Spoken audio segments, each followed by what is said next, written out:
విద్యనర్థించువాడు విద్యార్థి. విద్యార్థి దశ చాలా ఉత్తమమైనది.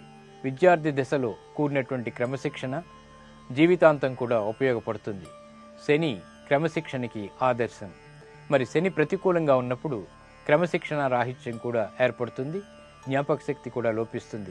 మరి విద్యార్థులకి శని అనుకూలంగా ఉండాలంటే వారు ఎటువంటి ప్రక్రియలు చేపట్టాలో పరిశీలిద్దాం. విద్యార్థులు చదువులో బాగా రాణించాలంటే కష్టపడి చదవడమే కాకుండా జ్ఞాపక శక్తిని కూడా పెంపొందింప చేసుకోవాలి. శని ప్రతికూలతను తొలగించుకోవటం ద్వారా విద్యార్థులు చదువులో ముందంజలో ఉంటారు, జ్ఞాపక శక్తి కూడా పెరుగుతుంది. చదువు పట్ల ఆసక్తి, జ్ఞాపక శక్తి వృద్ధికి, పరీక్షల్లో విజయం సాధించడానికి శని ప్రతికూలతను నివారించుకోవాలి. విద్యార్థులు ప్రతి మంగళ శనివారాల్లో ఆంజనేయ స్వామిని దర్శించి నమస్కరించి సింధూరాన్ని నుదుటిన ధరించాలి. మెడలో ఆంజనేయ స్వామి రూపుని ధరించడం మంచిది. విద్యార్థులు చదువుకునేటువంటి గదిలో గణేశ కుమారస్వామిలతో కూడినటువంటి శివపార్వతుల చిత్రపటం తప్పక ఉండాలి. విద్యార్థులు స్నానాధికాల్ని పూర్తి చేసుకున్న తరువాత సూర్యుడికి నమస్కరించాలి. చదువుకునేటువంటి గది గోడలకు ఆకుపచ్చ రంగు ఉంటే చాలా మంచిది. పుస్తకాలను ఉంచేటువంటి అల్మారా, బ్యాగుల్లో దుర్గాదేవి, సరస్వతి, వినాయకుడు, దక్షిణామూర్తి చిత్తరువుల్ని ఎల్లప్పుడూ ఉంచినట్టయితే చక్కటి ఆలోచన సంపత్తి విద్యార్థులకి